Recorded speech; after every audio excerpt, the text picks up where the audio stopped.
this video, I would like to show you and tell you something about automatic email forwarding in Office 365.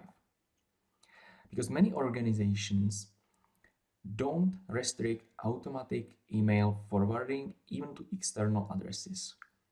And that's a huge risk in my opinion. Because when you don't restrict it, it means that your end users can configure automatic email forwarding and forward internal emails that are sent to their corporate mailbox or in general organizational mailbox, and forward the emails to, for example, their private mailbox, personal mailbox that's not managed, not protected. And that's the risk I'm talking about. Because imagine that there is a lot of sensitive information usually um, delivered over internal emails. So things like plans, strategies, new features, new services, new offerings, planning, financial results, and so on and so on. Many sensitive internal information is being sent over internal email communication. And many of this information are really internal and should not be publicly available. There might be also legal or government restrictions in terms of, for instance, GDPR or other data protection. Because many of this information also may contain sensitive information about customers, maybe even PII, personal identifiable information. So maybe you are even legally required to protect the information and don't send it or share it outside of your regulated internal corporate environment. Which is the reason why you should disable or at least restrict automatic email forwarding. Yet, many organizations don't do that. They are not even aware of this risk, and that maybe users already have it configured. Maybe they have already configured it and have been sending internal emails to their personal email. But as you can imagine, personal email is not managed. It's not a managed email. It's not a protected email address. You don't have any control over it. You don't know who has access to it. You don't know where the user is signed in with this email. You don't know how the email is actually protected in terms of, like, is there MFA, is there a secure password, or is it just username and some dumb password and someone else already has access to it. Then all information that's being forwarded to this personal email is in general publicly available or exfiltrated, which is the reason why you should always restrict automatic email forwarding, or even better, completely block it. By automatic email forwarding, I mean automatic forwarding of all emails to an external email address. We usually don't need or even want to restrict automatic internal forwarding, so within your organization. We want to block it only when it's going to external email addresses outside of our corporate environment. We also usually don't want to restrict manual email forwarding because it's intentional. You want to forward manually some email to an external recipient. That's totally fine and that should be possible. But the problematic part is automatic email forwarding to external email addresses that would forward all emails and potentially exfiltrate internal information. But it's not only about exfiltrating potentially sensitive internal information or data protected by GDPR or other data protection laws, but it's also about potential account takeover. Because imagine that this corporate email address is used as a registration email address to some external service, even maybe business-related external service. Most of web services have some self-service password reset capabilities, so that when users forget their password or for whatever reason they are not able to sign in, they can reset their password. And in most cases, password reset is done over email. So then, if a threat actor has access to the personal mailbox where all emails are forwarded to, they can also initiate self-service password reset on an external service. Then the password reset email will be forwarded to the personal mailbox that's in control of a threat actor, which means the threat actor would be able to finish the password reset process and get access to also some external account on an external service, which is another risk. So how to disable it? There are multiple ways, multiple options how you can disable automatic email forwarding. One option would be, for instance, via transport rules on Exchange Online. Another option will be via anti-spam policies, more specifically outbound anti-spam policies. And another option would be on Exchange Online via modification of permissions of end users, so they are not able to configure it themselves for their accounts. They simply don't have the permissions to configure it. I will show you two of these three options. Option number one that I'm going to show you will be via the mentioned outbound anti-spam rules. So we go to security.microsoft.com, which is the Microsoft Defender XDR portal. Then we go to email and collaboration and policies and rules. We go to threat policies and open anti-spam.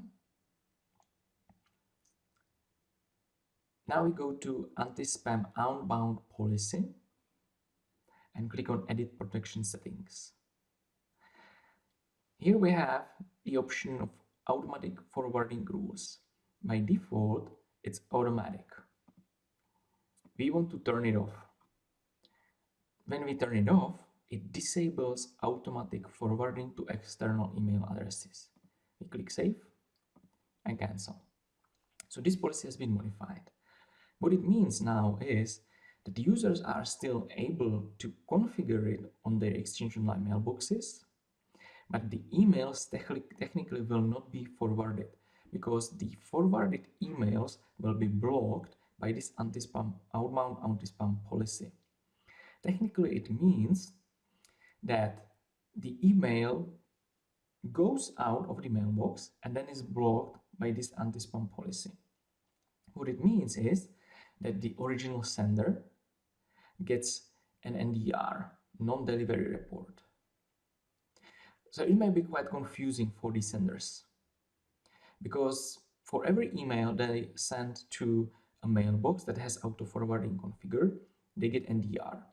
NDR is a long message that they get, and they will usually don't understand what it means, and they might think that this mailbox is not working for whatever reason. So this option alone is not optimal, in my opinion.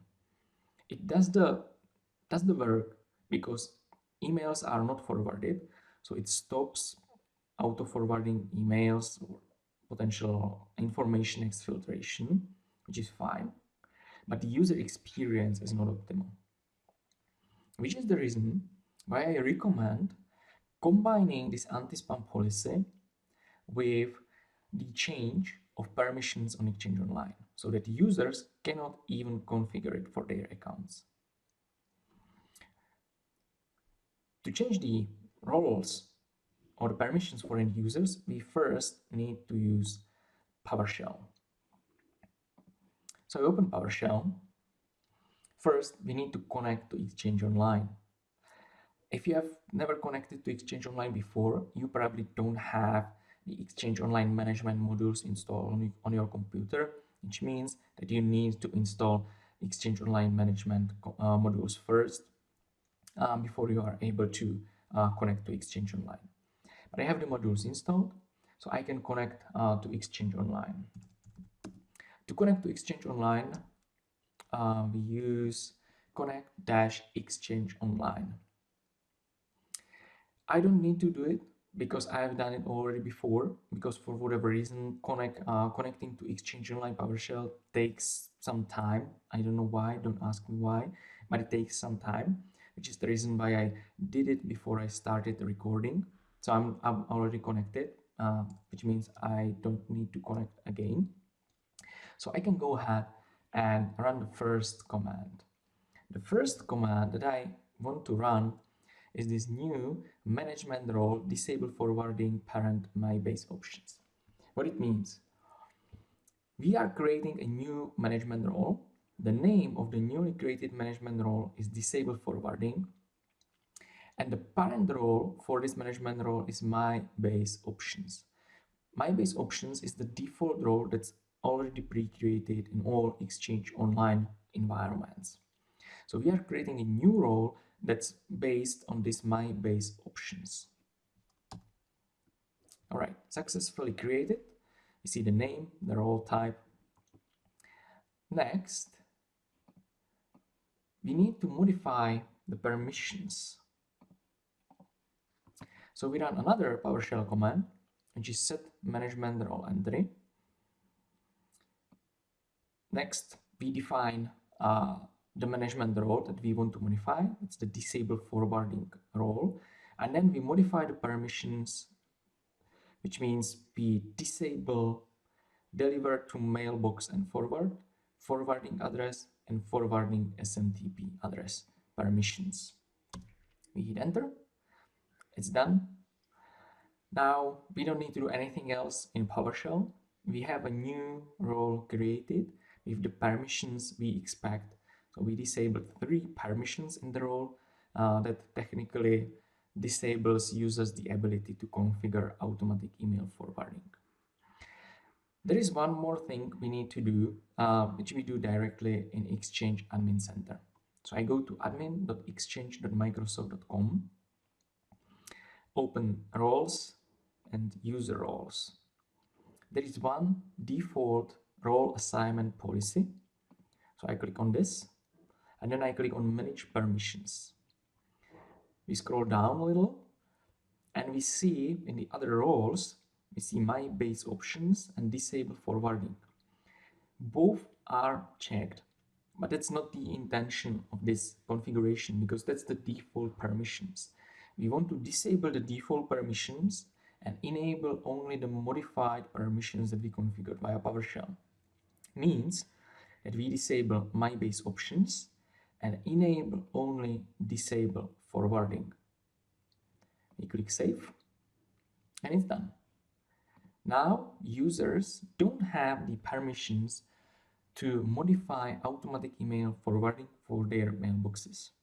So with these 2 settings that we have just configured, you effectively disabled users to configure automatic email forwarding, because we have the outbound anti-spam policy configured, which blocks it technically on Exchange Online or Exchange Online protection, technically speaking. And we also have modified user permissions so that users cannot change their permission, cannot change automatic email forwarding for their mailboxes.